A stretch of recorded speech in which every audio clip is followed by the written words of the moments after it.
ဒီနေ့မှာတော့အရန်ပြူချတဲ့တရားကြောင်းတစ်ကြောင်းကိုကျွန်တော်ခေါ်သွားချင်ပါတယ်အဲ့ဒီနေရာလေးကတော့ခုကမျိုးအန်ချင်းအလယ်မှာရှိတဲ့ဘုရားကျောင်းတစ်ခုပေါ့ပြင်ဘက်မှာတော့လူတွေတွာလာစီကားပြီးတော့မြို့ရဲ့အတန်တွေမရက်တမ်းဘူးဒါပေမဲ့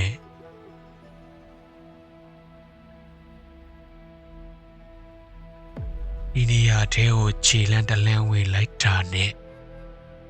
အတန်တွေကအိတ်သွားတယ်လို့စိတ်ကလည်း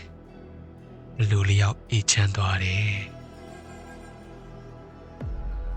လေတန်ကိုကြားရတယ်ပြီးတော့လောက်တန်ကိုလည်းကြားရတယ်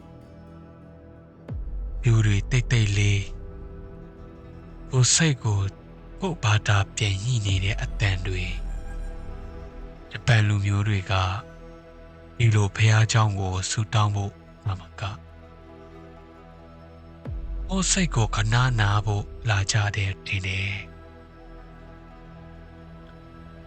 ကိုယ်တိုင်ရောက်လာတော့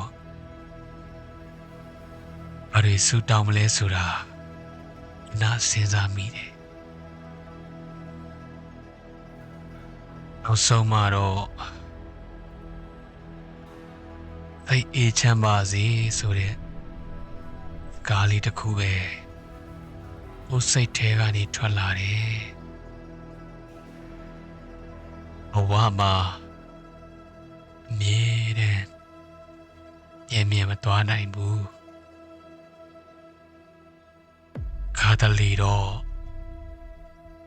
ဒီလိုနေရာမျိုးမှာတက်ရှူပြီးနေနဲ့ရှိုက်ရှူပြီးကိုယ်စိတ်ကိုကနနာဖို့လိုပါတယ်လို့ထင်မိတယ်ဒီနေရာကတော့ဘာမှမပြောပေမဲ့စိတ်ကိုတိတ်တိတ်လေးနားပေးတယ်လို့ခံစားရပါတယ်အဲကြောင့်မို့အားလုံးဒီဘုရားကျောင်းကိုလာခဲ့ဖို့ဂျပန်လူမျိုးတွေကိုစားကျွန်တော်ဖိတ်ခေါ်ချင်ပါတယ်ခင်ဗျာ